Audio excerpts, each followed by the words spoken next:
Listener-supported St. Gabriel Catholic Radio AM 820 brings you Dominican Dimensions, a half hour of lively discussion about Catholic issues from a Dominican perspective, featuring the friars from St. Patrick Church in Columbus. And now, Dominican Dimensions. Welcome to the Dominican Dimensions, a half hour of lively discussion about Catholic issues from a Dominican perspective. My name is Father Stephen Alcott. I'm a friar at St. Patrick Priory in Columbus. Today I'm joined in the studio by the past pastor of St. Patrick and the future pastor of St. Patrick, Father Michael Mary Dosh and Father Paul Marich. Let's begin with a prayer. Hail Mary, full of grace, the Lord is with thee. Blessed art thou among women, and blessed is the fruit of thy womb, Jesus. Holy Mary, Mother of God, pray for us sinners, now and at the hour of our death. Amen. Today we have three pastors of St. Patrick, Father Michael Mary Dosh, myself, Father Stephen Alcott, the current pastor for a little while longer, and Father Paul Marich, who is about to become the pastor of St. Patrick Parish. And our topic today is, what does it mean when a religious community, a religious order, has the care of a parish? What does that mean for the parish? What does that mean for the religious community? And then we'll talk a little bit about specifically what it means to have a parish that's cared for by the Dominican friars. So, Father Michael, maybe you could reflect a little bit about your experience of being pastor at St. Patrick's and what that means to be truly a parish staffed by a religious order. Oh, gladly. And of course, it's great to be back on this radio show. I remember starting this about 8, 9, 10 years ago. I forget. It's been a long time since we started this. But more than 7, because that's when you became novice master. That's right. And of course, the ghost of Pastor Future, that's what we call it. He had been one of my novices. He likes to say my first novice class, but it's really my second novice class. First when I started part way into it. I hear Father Michael's rosary, and I'm still scared. I like to tell Father Paul Marich that the ghost of Christmas Future was always silent. Now I haven't seen this in the Pastor Future. But there's so much to say about being pastor. And of course, the three of us have this great love for St. Patrick's Church. It's one of those things about being a pastor is that there's a grace of office where you really do love your people. It really consumes you. Just the love of Christ consumes you. Of course, there's a bit of a difference. One of the things, and I have to start with probably a confession, because I am partly responsible for Father Stephen Alcott being stolen away to go to one of our new parishes, St. Barnabas in Long Island, because my job, part of being a religious, is that we take a vow of obedience, right. And so we can be yanked at any moment. Sometimes to the surprise of the bishop. We, of course, tell the prior provincial, the person in charge of the entire province, is always in communication with the bishop, so he knows right away what's going to happen. But we're under that vow of obedience, and we're itinerants as Dominican friars, so we can be moved at any time. And so I was surprised. I was just... One day, the prior provincial was coming through and thinking nothing of it. He was just spending the night at St. Patrick's. Oh, Father Michael Mary, can I speak with you for a minute? Only to find out I was being asked to be novice master, and so 2 weeks later, I'd be packed and gone. That's just something a little bit radically different than a diocesan priest. Who knows? I think this really shows the distinction between the sacrament of holy orders, because we're all priests. Correct. We all share in Christ's priesthood, just as along with our diocesan brothers, who they have received the sacrament of holy orders, they are priests. But we as religious, we have made vows, particularly for our particular order, in the Dominican order, and that makes us as religious, to understand it's really two callings: the calling to be a religious, that we live through our vows, and then we live that out in our priesthood by receiving the sacrament. But I think, Father Michael, it's that distinction in the rite of ordination where if a diocesan priest, if he's going forward to his bishop, the bishop asks him, will you be respectful to me and my successors? It's a very clear obedience to this particular bishop and anyone who follows, because you are of service to that diocese. But we say it's about, do you promise respect and obedience to the diocesan bishop, Wherever you might be. wherever you may be, and the legitimate superior, Right. who is the provincial or... The provincial, though in our vow formula, we actually make our vow of obedience to the master of the order, who's in Rome, and his successors. So it's Saint Dominic. Saint Dominic's successor is the person we actually make our vow of obedience to.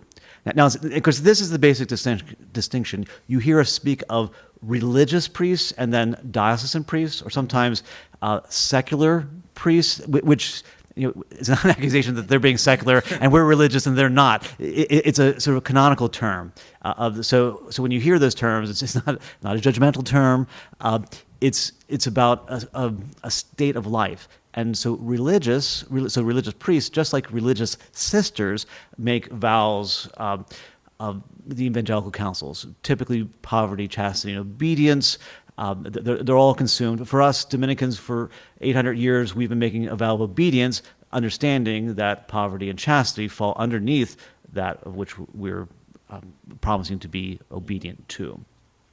So there's a certain dimension that the Dominicans bring to their parish, and the same with every other religious order that's been asked to take over a parish. Right. Well, Father Stephen, here in the Diocese of Columbus, we've been, the Dominicans have been here since 1885, but there's been a lot of growth of religious communities coming into parishes, isn't that right? Yeah, that's true. Yeah, this diocese has been blessed by a number of religious communities that have come in to take over the care of different parishes, and that's always at the invitation of the bishop. Some of our parishioners ask me, well, how do you interact with the diocese and the bishop? And I liken it to think about an ordinary parish. In a parish, the pastor is responsible for making sure that the people's souls are cared for by having mass and confessions and education and all of the different ways in which the people need to be taken care of in a pastoral way. But the pastor can invite into his parish other priests to help out, maybe to help hear confessions, for a penance service, or maybe to substitute for a mass. But it's always at the pastor's invitation. And most people are very familiar with that concept. In a diocese, you just expand that to a much wider plane. The bishop is the pastor of the entire diocese. In a sense, the entire diocese is his parish.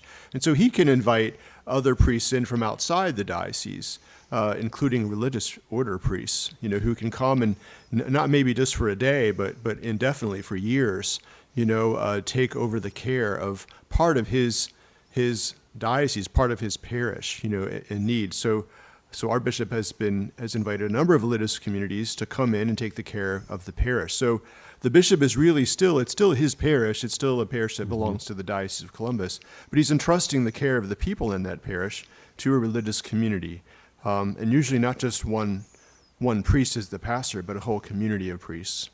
It is, and every religious order brings in a certain distinctive element, a charism. So for Dominicans, that is preaching the truth, a lot of education. So by coming here, we've aided the diocese in different ways. Classically, Aquinas College, the old high school, was run by us, and of course now we have a couple of people teaching at the seminary. We have a full-time itinerant preacher for the diocese with the Barnabas Ministry, Father Thomas Blau, and of course the prior is going out preaching. This is at the headquarters, but Father Stephen Dominic Hayes goes all around the country preaching parish missions and retreats and that sort of thing. Right. Father Michael, you bring up a good point, how Dominicans, or any religious priest for that matter, they're not necessarily going to do parish work.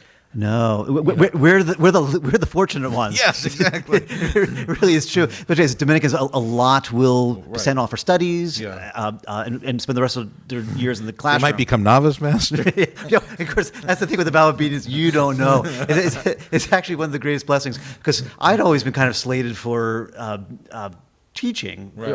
originally. And now I love being a parochial vicar. And so when they were going to send me off to Fribourg, there was a chapter, election of a new prior provincial. And a lot of people were changing and they needed a pastor. So I got this random phone call saying, we know we were thinking about sending you on for studies, but would you go be pastor at St. Patrick's in Columbus? One of the best things that ever happened to me by far. And the same thing, the surprise, being called to be novice master. Then I was being asked to sort of facilitate itinerant preaching for the province, which was so exciting. And I just moved to the place I was supposed to go and got the phone call, no, we need you in New York to help do the administration for the province. So he's not the prior provincial, Father Stephen, but he's his right-hand man. So that legitimate superior thing now, we have to listen to Father Michael. That's true. Since the prior provincial's not here, I'm acting in his place. So I think that means I need to order pastor present to do the reset. It's about that time. Yes, Father. You are listening to the Dominican Dimensions, a half hour of lively discussion about Catholic issues from a Dominican perspective. My name is Father Stephen Alcott, and I'm a friar at St. Patrick Priory in Columbus. Today I'm joined in the studio by Father Michael Mary Dosh and Father Paul Marich.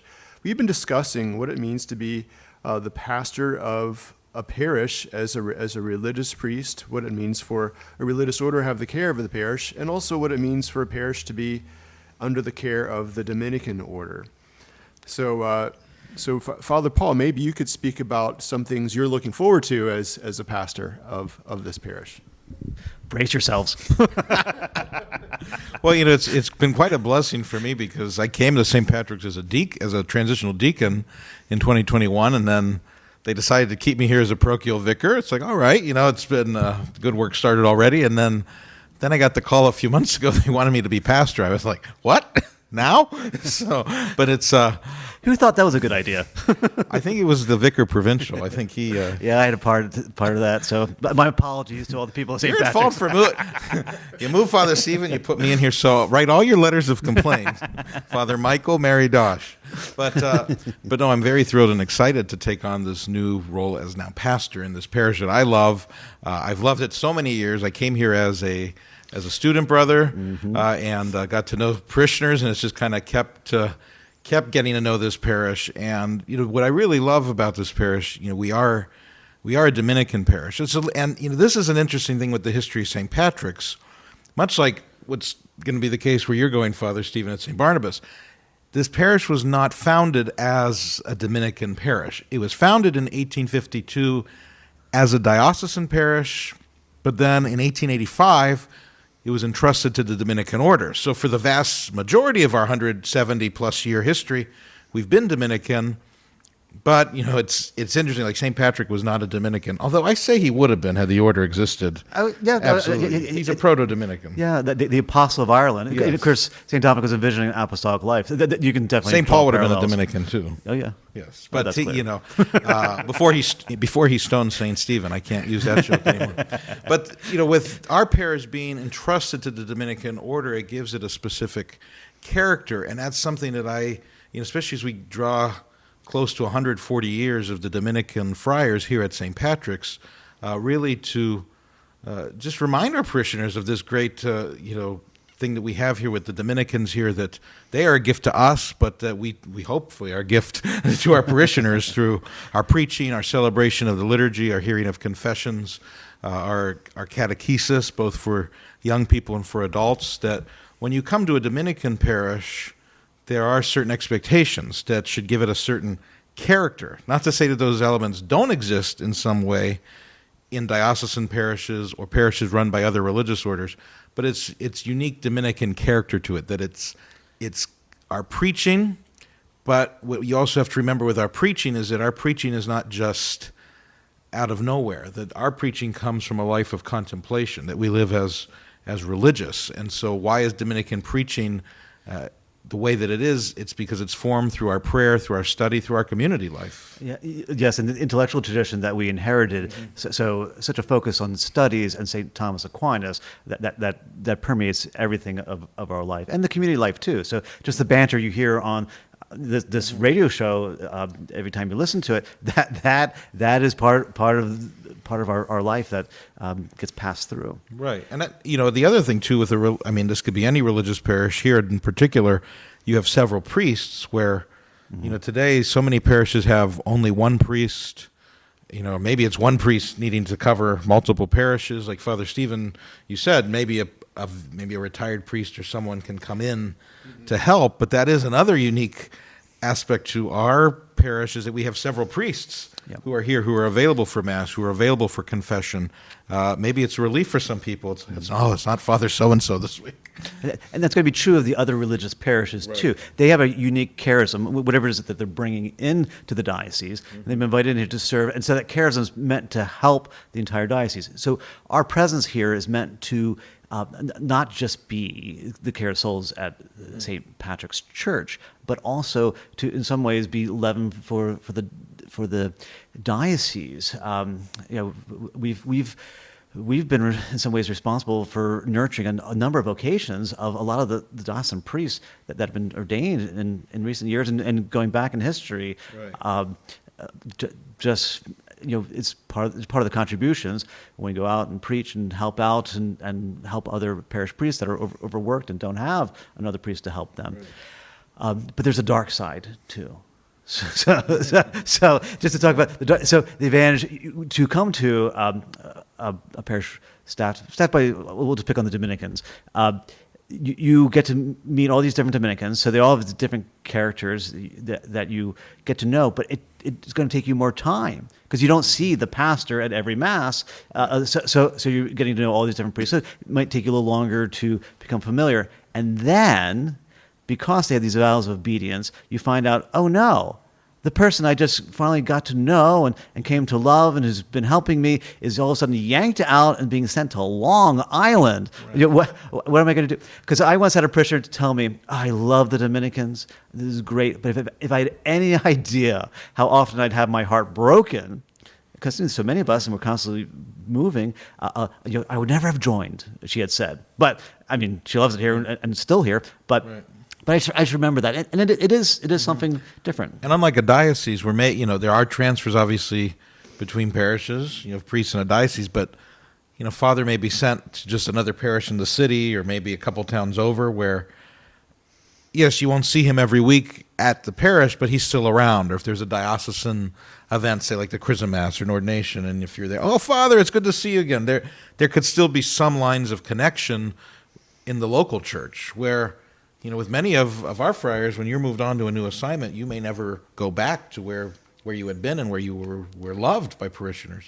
And a diocesan priest will often be in the parish 12 years or more. It tends to be a much longer term. But part of the reason why Father Stephen Alcott is going to St. Barnabas the Apostle in Long Island is that after nearly 7 years, he's our longest sitting pastor in any one place. So that made him sort of ripe for the picking. So sorry about that. Yeah, and one key moment in here at St.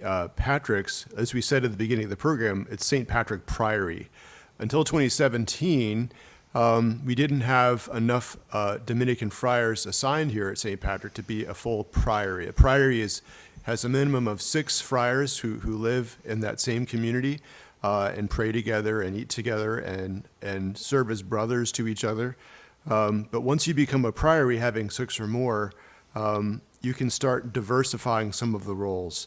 It was very common, like under Father Michael Mary's time, that the pastor would also be the religious superior of the community. Mm-hmm. And even though there's not really a term limit for pastor in the Dominican order, there is a term limit to be the religious superior, and that's just a 3-year term, renewable once. So often at St. Patrick's, you'd see the pastor 3 years and out or 6 years and out. You'd have a lot of turnover.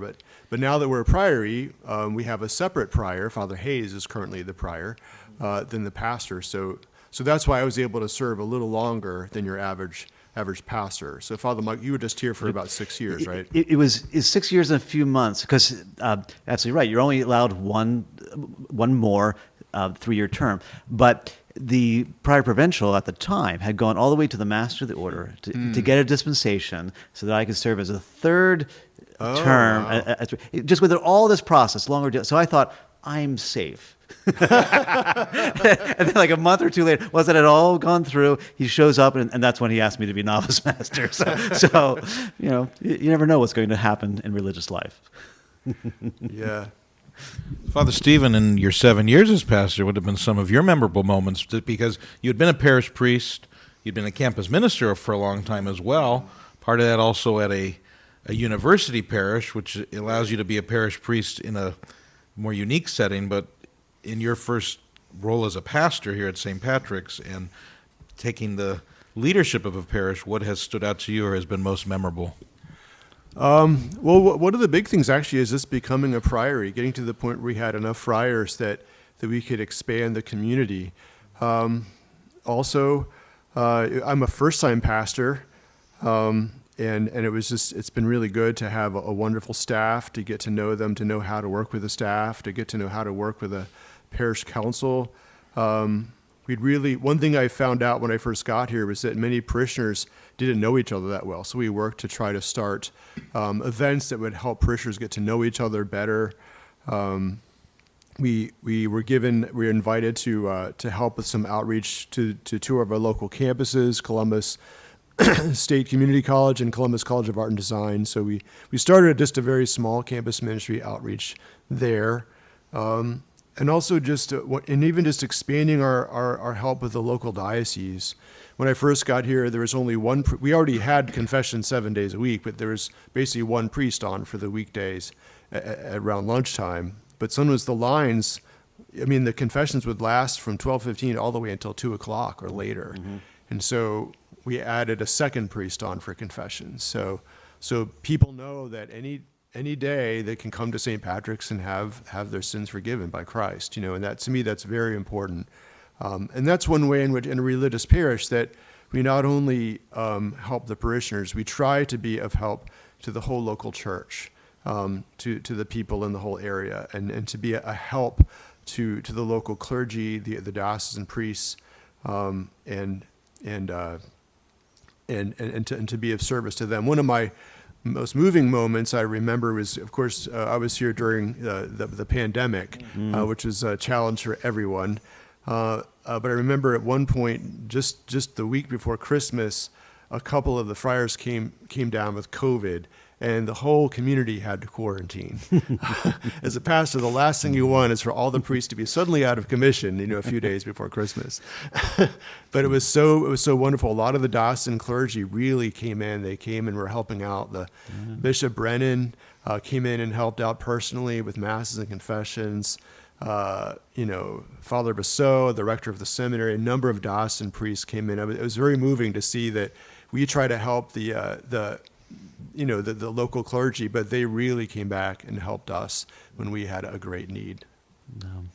It's been a beautiful relationship for years. I do probably shouldn't mention any names, but there's a vicar for religious who has worked so hard to bring religious into the diocese, but he grew up in this parish, so it's partly just seeing the benefits of that, that he wanted more people to be able to experience it, and so it has been wonderful to see the number of religious increasing in the diocese, especially it's a diocese that's actually doing better for vocations, for diocesan clergy than most dioceses. It's still to see the religious coming in, because there had been a history somewhere in the far distant past. There was a bishop that was not interested in religious, so I think everybody had been turned away except for the Dominicans at that time.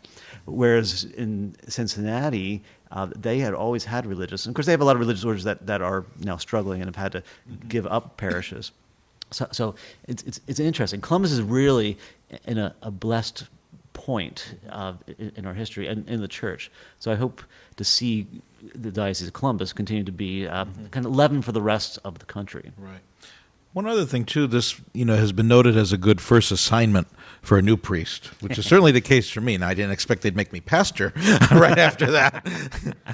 They said, "Oh no, you never become pastor of a place where you were the vicar. Your first assignment." Well, that all changed. But a number of young priests have come through here to begin their priestly ministry, and even for many who felt called to go on to academic work and would pursue doctorates and a career and a ministry in higher level teaching, but they at least got a few years here, to get that experience, on the ground of hearing confessions regularly, of going to hospital calls, of working in a parish. And it's always enlightening to see them come back, if there's summers, if they have some visits, because they had a great love for during their time here. And for many, it's like they may not have, as much opportunity to say Mass every day in a parish or hear confessions as often. So they love coming back here to help us, which we'll take the help during the summer. No question, they come back to the ordinations of what used to be their altar boys. Right. This place has been such a tremendous blessing in so many ways. It's left an impression on all of our hearts. I mean, I love St. Patrick's. My poor novices had to hear stories about St. Patrick's. And again, when I was a novice, we came up to visit here 8 times. I thought it was 7 times. You found every excuse. I got an 8th trip. I got an extra one. You found every excuse to get us up to St. Patrick, which I was fine with, because then the novice master was visiting with parishioners, and we could get in. We could run off and do our own things. Oh no, but it's great. But it's such a great place. It's such a great diocese. It is so good to be back here. Yes. Thank you so much for joining us today for the Dominican Dimensions. My name is Father Stephen Alcott. I'm a friar here at St. Patrick Priory in Columbus. Today I've been joined in the studio by Father Michael Mary Dosh. Hello, everyone. Past pastor of St. Patrick and founder of the Dominican Dimensions program. And also Father Paul Marich. God bless you all. And let's end with prayer invoking the intercession of our holy founder, St. Dominic. O light of the church, teacher of truth, rose of patience, ivory of chastity, freely you have poured forth the waters of wisdom. Preacher of grace, unite us with the blessed. Amen. Dominican Dimensions is a production of listener-supported St. Gabriel Catholic Radio AM 820. Archives of Dominican Dimensions and all of our locally produced programs are available at stgabrielradio.com.